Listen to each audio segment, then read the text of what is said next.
जोरदार तालियां, क्योंकि इसी बीच हमारे साथ आ चुके हैं कांग्रेस के राष्ट्रीय प्रवक्ता मोहन प्रकाश जी। आपका स्वागत करती हूं। CWC के मेंबर भी हैं, मंच पर आमंत्रित करती हूं। सर, आपका बहुत बहुत स्वागत भारत 24 के summit vision of new India का। जेसी सर इस वक्त मंच पर मौजूद हैं। रुबिका लियाकत को मैं मंच पर आमंत्रित करना चाहूंगी। मनोज जिज्ञासी जी को, अदिति नागर इस वक्त मंच पर आ चुकी हैं। सिद्धिनाथ विश्वकर्मा जी, सम्मानित करें आप। और इसके साथ ही अनीता हाड़ा जी, मोहन प्रकाश जी जो कि नेशनल स्पोक्स पर्सन है इंडियन नेशनल कांग्रेस के और CWC के मेंबर भी, उन्हें इस वक्त किया जाता है सम्मानित। और तालियों के साथ स्वागत करते हैं मोहन प्रकाश जी का भारत 24 के summit vision of new India में। तालियां बजती रहनी चाहिए, ये दरखास्त आप लोगों से मैं करती रहूंगी, क्योंकि इससे उत्साह बना रहता है। बढ़ता भारत, उभरता भारत।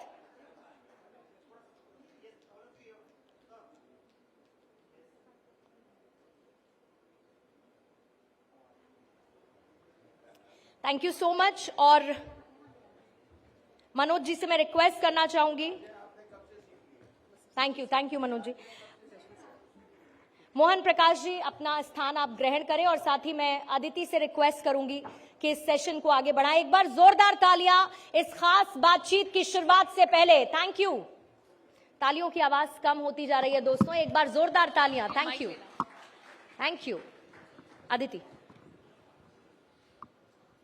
ये आजकल की हाईफाई जो दुनिया है, जिससे अब राजनीति भी अछूती नहीं रही है, उसमें सबसे सरल साधारण आज भी जो आपका लाइफस्टाइल है वो एकदम सरल और साधारण है। Thank you. और उससे ज्यादा महत्वपूर्ण ये है कि 1977 जब जेपी आंदोलन हुआ, तब से लेकर 2024 आज तक का समय, आपने जेपी आंदोलन का भी आप हिस्सा रहे, तब भी पूरा विपक्ष एकजुट हुआ था। और आज 2024 है, जब एक बार फिर उस तरह का माहौल बना है जब पूरा विपक्ष एकजुट है। आपसे समझना चाहूंगी, क्या वाकई विपक्ष उतनी ताकत से खड़ा है जो 1977 में था? प्रश्न ये नहीं है, प्रश्न ये होता है, पहले तो कहाँ गए यो पूरे चैनल को पहली सालगिरह पर मेरी मुबारकबाद। बहुत बहुत शुक्रिया सर। और बहुत शुक्रिया। वो जो आपके हैं वो इतने कलाकार हैं और कहाँ गए जेसी बॉस, हाँ, कि और मार्केटिंग के बड़े बड़े गुरु होंगे, लेकिन इनका मार्केटिंग से कोई रिश्ता नहीं था। ये तो अपना, आपको मालूम है इनका कातिल क्यों लिखा जाता है कि ये कविताएं वगैरह लिखते थे और मार्केटिंग गुरु बन गए। चलिए, हमारी शुभकामना। बिल्कुल, बहुत बहुत शुक्रिया। देखिए, ये आपने सवाल किया विपक्ष के लिए, ठीक है। आंदोलनों से निकली हुई जो चीजें होती हैं, क्योंकि 67 से लेके 77 तक का दौर पूरी दुनिया में और खास तौर से हिंदुस्तान में यूथ अनरेस्ट के नाम से जाना जाता है और पूरे देश के पैमाने पर ये हुआ।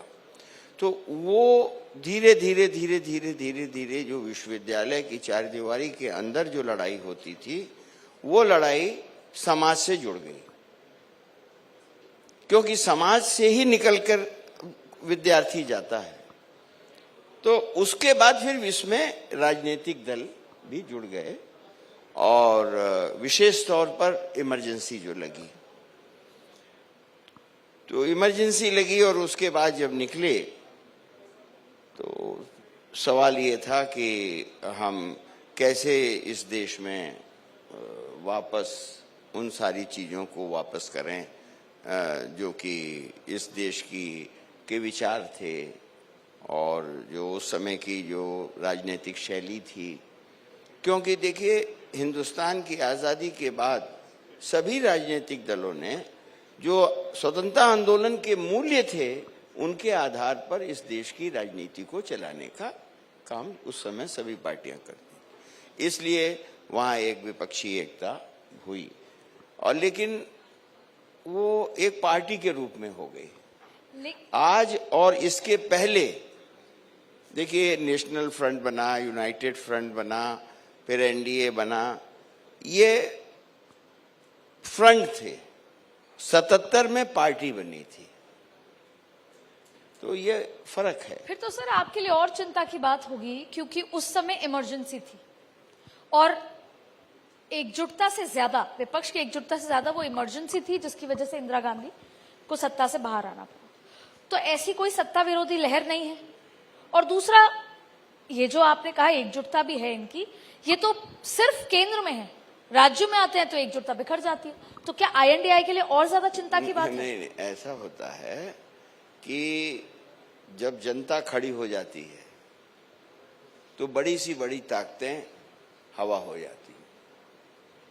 और ये 77 से लेके अब तक जितनी भी आप परिवर्तन देख रहे हैं, चाहे कोई भी सरकार हुई हो, राजनीतिक दल एक इंस्ट्रूमेंट होता है। जो तकलीफ आम जन को है, उसके अंदर जो गुस्सा है या तकलीफ है, उसको एक स्वरूप मिल जाता है और उसको लगता है कि नहीं, इस सत्ता को हम हटा सकते हैं, ये भरोसा बिल्कुल होता है। ठीक बात कही, लेकिन जनता को खड़े होने के लिए एक चेहरा चाहिए। तो सवाल वही है, बहुत महत्वपूर्ण है, 2 दिन की बैठक होने वाली है। चेहरा कौन? इधर तो नरेंद्र मोदी हैं, वहां चेहरा कौन? और जब अशोक गहलोत जी कह चुके हैं, मल्लिकार्जुन खड़गे कह चुके हैं, तो फिर राहुल गांधी क्यों नहीं? नीतीश कुमार मना कर चुके हैं कि हम संयोजक नहीं रहेंगे। एक चीज जान लीजिए, गठबंधन की राजनीति में कभी भी चेहरा पहले तय नहीं होता। लेकिन होगा, कभी तय होगा, कभी चुनाव से पहले? नहीं, कभी नहीं हुआ। आप NTR ने बनाया तो कोई चेहरा था, फिर नेशनल फ्रंट बना तो कोई चेहरा था। हाँ, ये कहते थे कि हम VP सिंह को बनाएंगे 90 में, ठीक है। और जो वाजपेयी जी के समय में भी जो NDA बना, तो आमतौर पर गठबंधन की राजनीति में चुनाव के बाद सारे गठबंधन के जो सहयोगी होते हैं वो बैठते हैं और बैठने के बाद ये तय करते हैं कि हमारा नेता कौन होगा, नंबर 1। और उसका उदाहरण मैं आपको देता हूं कि UPA की जब सरकार बनी थी, उस समय कोई चेहरा नहीं था। और जब NDA भी चुनाव लड़ रही थी, तो पहले श्री मोदी जी कैंपेन कमेटी के शायद चेयरमैन बनाए गए और बाद में भारतीय जनता पार्टी ने कहा, लेकिन प्रधानमंत्री पद का चुनाव उनका NDA के मीटिंग में हुआ। तो हमेशा से गठबंधन की राजनीति का यही तौर तरीका रहा है। सर, समय बदलता है, राजनीति बदलती है, ट्रेंड बदलता है। नरेंद्र मोदी ने ट्रेंड बदल दिया। वो चेहरे के रूप में हर राज्य में अपना चेहरा है उनका, और NDA में भी तो उन्हीं का चेहरा है। NDA के जो गठबंधन है इनका, उसमें भी सब लोगों ने स्वीकारा है कि नरेंद्र मोदी का चेहरा है। देखिए, और कांग्रेस भी तो एक प्रबल, आपका INDI में कांग्रेस एक मजबूत उसकी तरह है, पार्टी की तरह। तो फिर कांग्रेस क्यों नहीं चेहरे के रूप? नहीं, जब चाहेगी, जब 272 होंगे तभी न चाहेगी कि 272 के पहले ही हम कह दें कि सजनी हम हूं राजकुमारी। तो अभी जनता को खड़ा करना है कि जो जनता के सवाल हैं। और आप मोदी जी का कह रहे हैं चेहरा है, मैं आज कह रहा हूं कि नगर पालिका से लेके विधानसभा से लेके लोकसभा हर जगह कहते हैं मैं, लेकिन आज की स्थिति अलग है। आज जितना ज्यादा, जैसे राजस्थान से मैं संबंधित हूं, मैं दावे के साथ कह रहा हूं कि मोदी जी को और शाह जी को मैं दावत देता हूं कि वो हर हफ्ते आएं, क्योंकि जब मोदी जी का चेहरा देखेगा किसान तो उसको याद आएगा कि साल भर इस आदमी के दरवाजे पर हम बैठे रहे और 700 हमारे लोग शहीद हुए। महंगाई लोगों को नजर आएगी, जो बेरोजगारी है नौजवान को बेरोजगारी नजर आएगी, और जो इस देश के अंदर जिस तरीके से अभिव्यक्ति की स्वतंत्रता को बाधित किया जा रहा है वो लोगों को नजर आएगा। अब ये चेहरा आप देखिएगा कि इसका क्या नतीजा। और अगर ग्राफिक चाहें, कोई राज्य बता दीजिए कि लोकसभा में जो वोट भारतीय जनता पार्टी पाई, क्या विधानसभा के चुनाव में वो वोट पाई, उतना प्रतिशत वोट पाई। राजस्थान में 10% वोट विधानसभा में भारतीय जनता पार्टी कम पाई थी और लोकसभा के चुनाव में 10% वोटों का इजाफा हुआ। तो जब नरेंद्र मोदी आएंगे राजस्थान और फिर जब ये किसान उनसे ये बात कहेंगे तो कहेंगे नहीं, जब चेहरा देखता है आदमी को तो याद आता है कि यार ये वही आदमी है। तो ठीक है, मैं दूसरे तरीके से, वही किसान अशोक गहलोत का चेहरा देखकर या उससे भी बड़ी बात राहुल गांधी का चेहरा देखकर वो ये कहेंगे कि कर्ज माफी की बात की थी, कर्ज माफ नहीं हुआ। कर्ज माफ हुआ और जो सहकारिता के जितने हमारे कर्ज थे वो सब माफ हुए। राष्ट्रीयकृत बैंकों के विरोध नहीं हुए थे। नंबर 1, उनको राहुल गांधी का जब चेहरा देखेंगे ना तो उनको याद आएगा कि भूमि अधिग्रहण कानून किस तरीके से किसानों की जमीन को लूटने के लिए नरेंद्र मोदी की 5 बार अध्यादेश लेकर आए और अकेले श्री राहुल गांधी जी ने उन किसानों की जमीन को की रक्षा की और रक्षा ही नहीं की, आज 4 गुना ज्यादा बाजार भाव से उसको मुआवजा मिलता है अगर जरूरत होती है तो। मैं राजस्थान, छत्तीसगढ़, इन तमाम राज्यों, कर्नाटक पे आपसे बातचीत करना चाहती हूँ, लेकिन उससे पहले मैं वापस INDI पे आना चाहती हूँ। 2 दिन की बैठक है, काफी महत्वपूर्ण मुद्दे, फ्लैग से लेकर तमाम चीजों पर इस बार चर्चा होगी जो निर्णायक होने वाला है आगे के लिए। CWC के आप सदस्य हैं, आरोप ये है कि उदयपुर संकल्प जो हुआ उस तरीके से CWC पूरी तरीके से नहीं बनी, पर ठीक है, CWC में कोई ऐसा महत्वपूर्ण फैसला हुआ जो कांग्रेस मुंबई में आने वाले 2 दिन के शिविर में रखेगी कि इस तरीके से होना चाहिए गठबंधन? मोहतरमा, अभी बैठक ही नहीं हुई है। पर सर, क्योंकि गठबंधन की बैठक अभी उसका गठन हुआ है और मैं आपको बता दूं कि कांग्रेस पार्टी ही एक ऐसी पार्टी है, ठीक है, हो सकता है कि प्रतिशत के अनुसार आप कह सकती हो कि एग्जैक्ट 50% नहीं है, लेकिन उस दिशा में कांग्रेस पार्टी ने कदम आगे बढ़ाए हैं और जब बढ़ते हैं कदम तो पीछे थोड़ी हटते हैं, आगे ही जाते हैं। एक और सवाल, संयोजक के रूप में नीतीश कुमार मना कर चुके हैं, तो क्या मल्लिकार्जुन खड़गे को हम माने कि वो संयोजक के रूप में आगे? देखिए, सवाल कुछ नेचुरल लीडर होता है, कुछ पद होता है।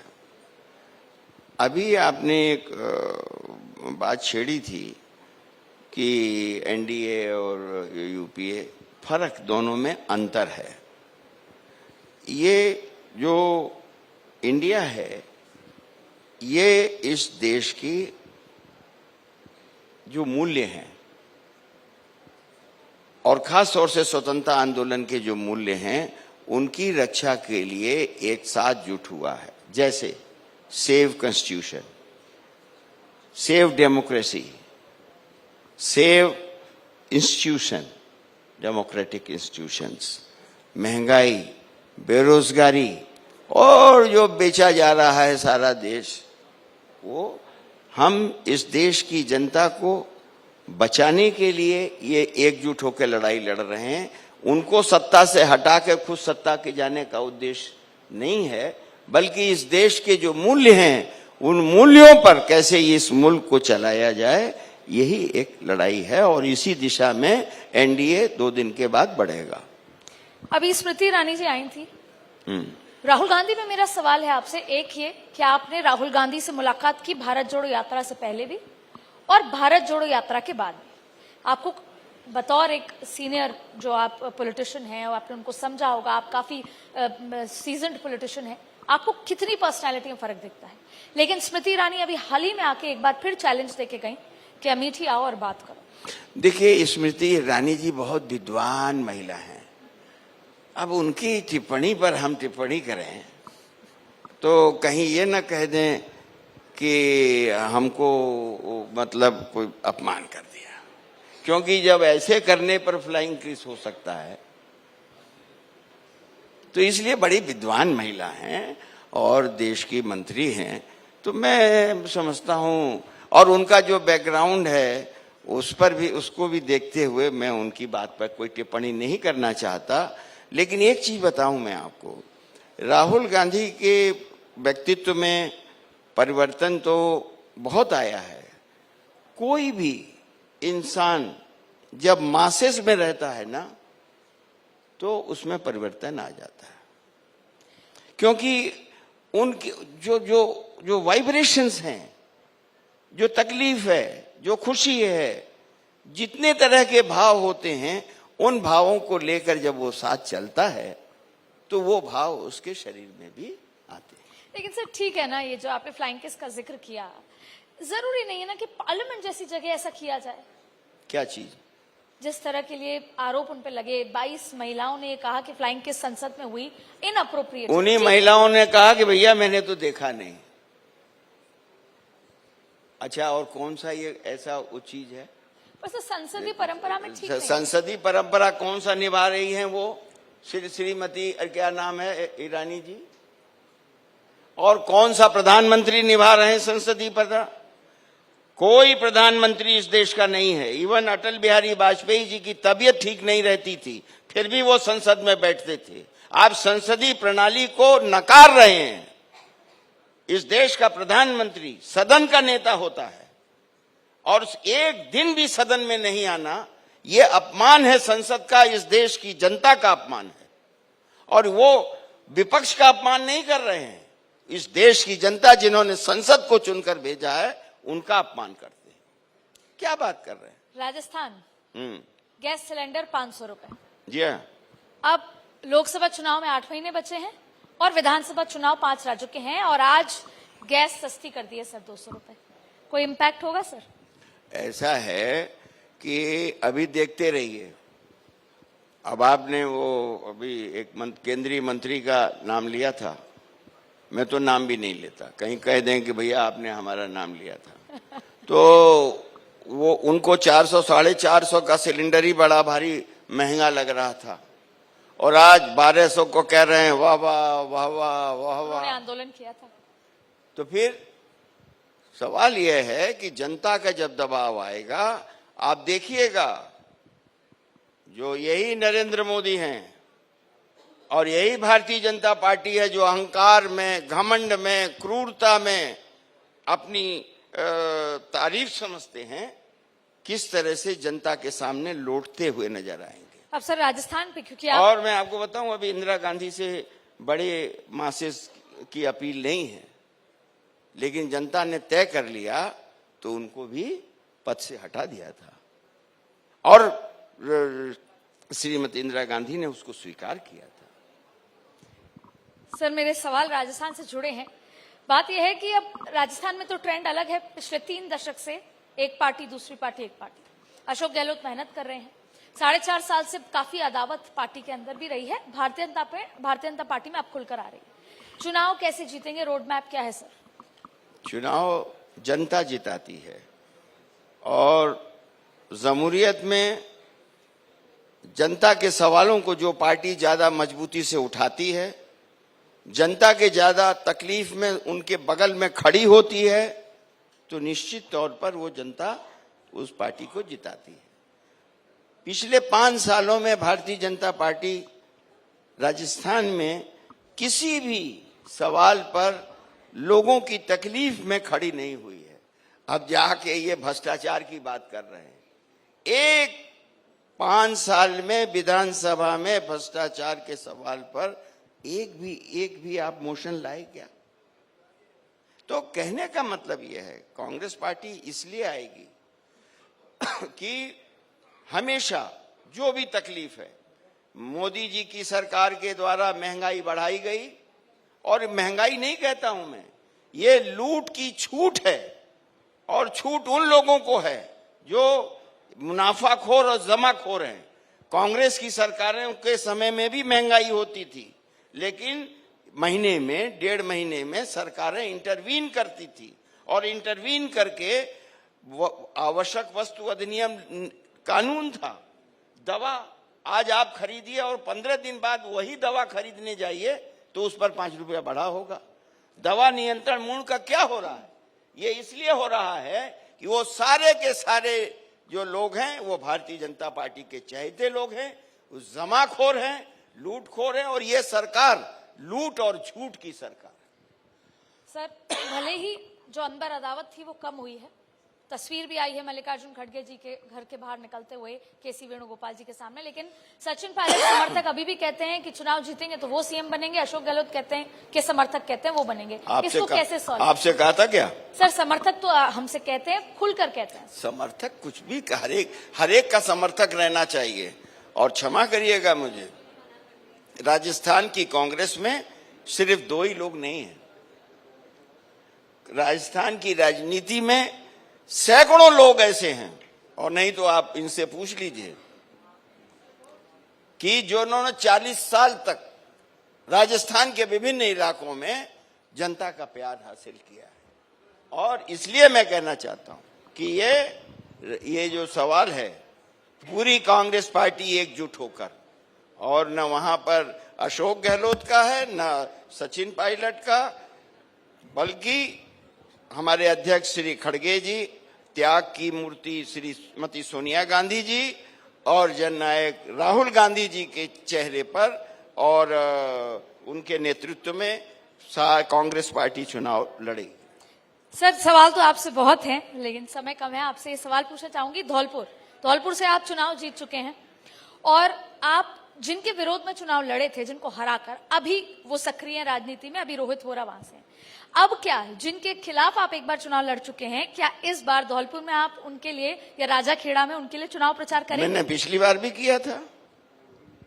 तो ये जब मैं कांग्रेस पार्टी में हूं तो उनकी जो भी कांग्रेस पार्टी का उम्मीदवार होगा उसकी मदद मैं करता हूं। और जहां तक उसका सवाल है कि 30 साल 35 साल हो गया, गंगा में न जाने कितना पानी बह गया और आप अभी उसकी बात कर रहे हैं। और अब तो उनका बेटा है वो, जो हमारे मतलब बहुत ही छोटा है। सामने आई थी। तो जब पिता से 2-2 हाथ हुआ तो अब बेटे से भी करने जाए, तो ये तो उचित नहीं है। हमारा पूरा समर्थन कांग्रेस के एक उम्मीदवार को रहेगा। और जब मैं चुनाव लड़ना ही मैंने छोड़ दिया, तो विधानसभा का तो मैं लड़ता नहीं, और लोकसभा जो है 4 रिजर्व है, तो मैं कहीं जा नहीं सकता। इसलिए, और फिर संगठन की हमारी रुचि, और मैं आपको बताऊं कि एमएलए का काम 24/7 है। अगर आप 24/7 काम नहीं कर सकते तो फिर आप जनता के साथ या अपने क्षेत्र के साथ न्याय नहीं कर सकते। इसलिए मुझे एमएलए का कोई सर्टिफिकेट भी ला के दे तो भी मैं हाथ जोड़ के विनम्रता के साथ मना करूंगा। और लोकसभा लड़ नहीं सकता क्योंकि सब 4 क्षेत्र रिजर्व है। ये पता नहीं कातिल साहब क्या क्या करवाए हुए हैं जब ये सरकारी अधिकारी थे तब। तो सर बहुत बहुत शुक्रिया। कर्नाटक के आप स्क्रीनिंग कमेटी हेड रहे हुए हैं, उसके तर्ज पर आप कई टिकटें यहाँ पे भी काटेंगे, एंटी इनकम्बेंसी है। लेकिन फिलहाल आज इस कार्यक्रम में आने के लिए बहुत बहुत शुक्रिया सर। आपने बुलाया, इसके लिए बहुत बहुत शुक्रिया। और जब मैं मुबारकबाद दे रहा था और इनकी तारीफ कर रहा था तो ये बाहर चले गए थे। तो रिकॉर्ड सुन लीजिएगा। मैंने कहा कि जिस देश के अंदर बड़े बड़े मार्केटिंग गुरु हैं, लेकिन एक आदमी ऐसा है जिसका कि कोई रिश्ता ही नहीं था, कातिल थे, और वो आके मार्केटिंग गुरु ये इलेक्ट्रॉनिक मीडिया के क्षेत्र में बन गए हैं, समझ रहे हैं। तो मैं इनको शुभकामना देता हूं। पहला सालगिरह है, लेकिन जो इनका कश्मीर वाला व्यक्तित्व था उसका समर्थन नहीं करता हूं। इसी को लोकतंत्र की खूबसूरती कहते हैं। बहुत बहुत शुक्रिया सर। और मंच पर आप रुकिएगा, आपसे रिक्वेस्ट करूंगी, मंच पर रुकिएगा। और आमंत्रित इस वक्त मैं करना चाहूंगी